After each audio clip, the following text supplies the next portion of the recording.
Thank you for joining us today for the worship service at Calvary Road Baptist Church. Our desire is to equip believers to become fully devoted followers of Christ. Calvary Road has a dynamic ministry committed to worshiping God, loving others, serving others, and inviting others. Let's worship together.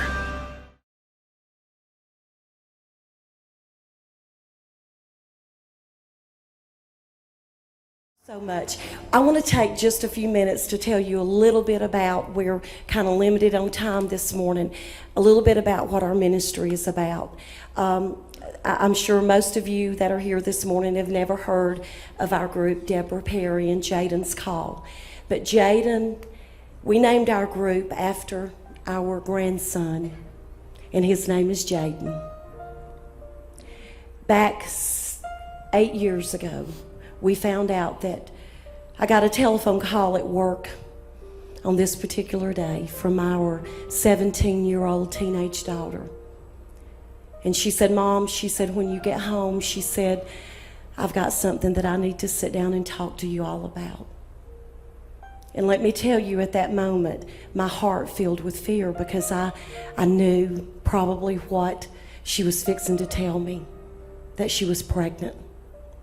Let me tell you, just because that you come to church 3 times a week and you walk in and you sit in those pews, it doesn't mean that you're going to be spared from going through heartache and trouble and sorrow. As many of you, I'm sure, that are sitting here this morning, you've probably been through similar situations. All I could think about, sister, was that I wasn't ready to be a grandmother. I didn't feel like that I was old enough, but I found out real quick that, you know what, it doesn't matter about the age. We go to the doctor, and at that time, Ashley is 21 weeks along. The doctor comes out at the end of our appointment. He tells us that, of course, they did an ultrasound, and in that ultrasound, we found out that she was carrying a little baby boy. As we started to leave the doctor's office that morning, the doctor walked out and he handed me a piece of paper. And he said, we're going to make you an appointment because we weren't able to get a good picture of the baby's head.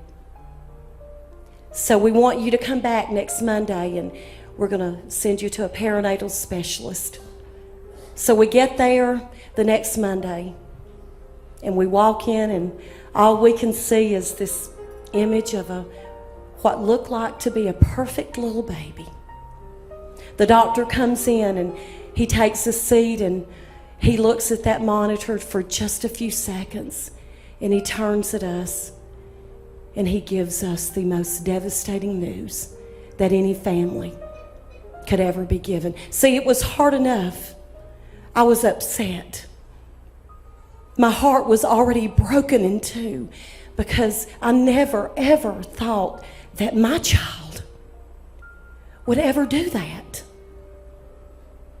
And then to find out that we're going to have a baby that doesn't have the upper portion of his brain, let me tell you, it was just about more than I could bear. The Perrys started out our ministry back many years ago. We lost our oldest brother. An 18-year-old young man came along his way on a Thursday evening and shut him up in an old abandoned refrigerator down behind our house in a trash dump. And that's where Johnny met the Lord. I thank God that Johnny had been saved about a year before God called him home at an old-fashioned revival meeting. You know, those kinds of meetings are becoming a thing of the past. But sometimes I think that we need to get back. And you know what? I thank the Lord for the new thing that God is doing in churches today. And I'm all for it. You know what? Our techniques may have to change as we live this life and as we serve the Lord, but the message will always remain the same. I thank the Lord for being with us. 12 years after we lost our oldest brother, Johnny, on a Saturday afternoon, our baby brother wanted to go down to our neighbor's house to go fishing. So they went, and somewhere in between the time of fishing, they decided that they were going to go in swimming. And something happened, and right there in the middle of that pond, little George met the Lord.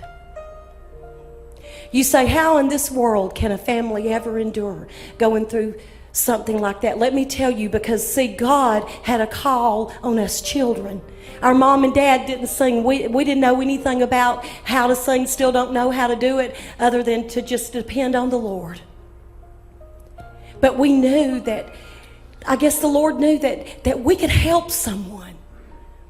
And as time went on, you know, we saw our mother. I caretake for my mother who suffered a massive stroke. She lives with us, and at the age of 60 years old, this stroke came, and it took the mother away that we once knew. And my message to you is this morning that it doesn't matter how many times that you get knocked down, but the most important thing is that you get back up. And only by God's grace are we able to do that. I want to tell you something. When I got the news that Jaidyn was going to be born in this condition, and they also told us that he probably wouldn't even survive. Ashley was 21 weeks along. We only had just a couple of months, 2 or 3 months, and we didn't know whether to plan for a birth or to plan for a funeral. But I want to tell you something, what the devil means for harm in your life. Yes, you may err in this life, and you may sin, and you may fall short of God's love and his grace. You may feel like that God's grace is not even relevant to you, but it is. But he can take the mess that we make of our lives, and he can turn it into one of the greatest messages that you could ever have. And I want to tell you something, that is exactly what the Lord has done. And you know what? The doctors were right about the diagnosis, but they were wrong about how long that little Jaidyn would live. We've been in that waiting room with little Jaidyn many times when we didn't think that he was going to make it. He cried for 2 years of his life, night and day, for the first 2 years, and he didn't show any emotion. And one night, Chris and I were at home, and I had stripped little Jaidyn of all of his clothes but his diaper. And I began to lift little Jaidyn up. I'll never forget it as long as I live.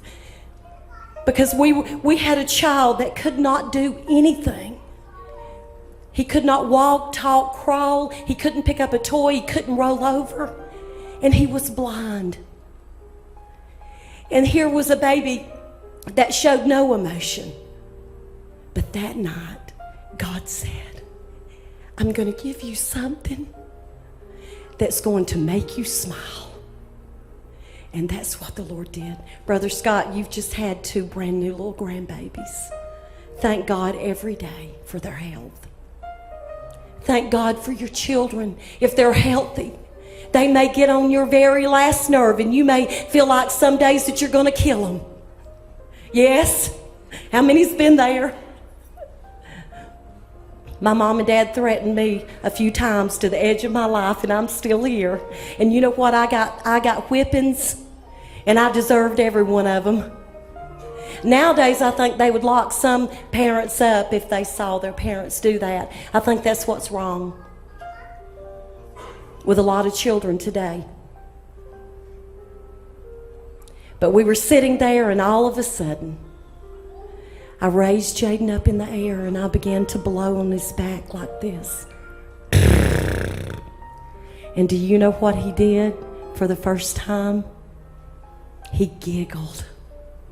I turned and I looked at Chris, and I said, did he just giggle? And he said, I think he did. And I said, Jaidyn, do it again. And I kept blowing on his back until we just absolutely gave the little fella out. Those crying spells that would last for 5 and 6 hours nonstop.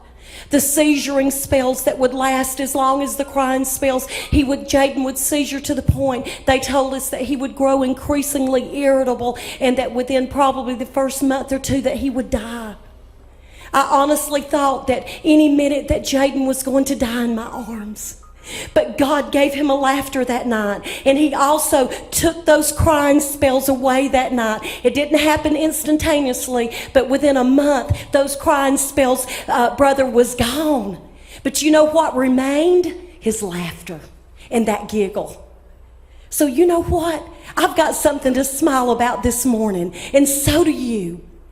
You may be going through the battle of your life. Maybe you've been in that waiting room more times than you can count on your fingers and your toes. But just know that God has a plan, and he is always there. Just like he has been for us, he'll be there for you.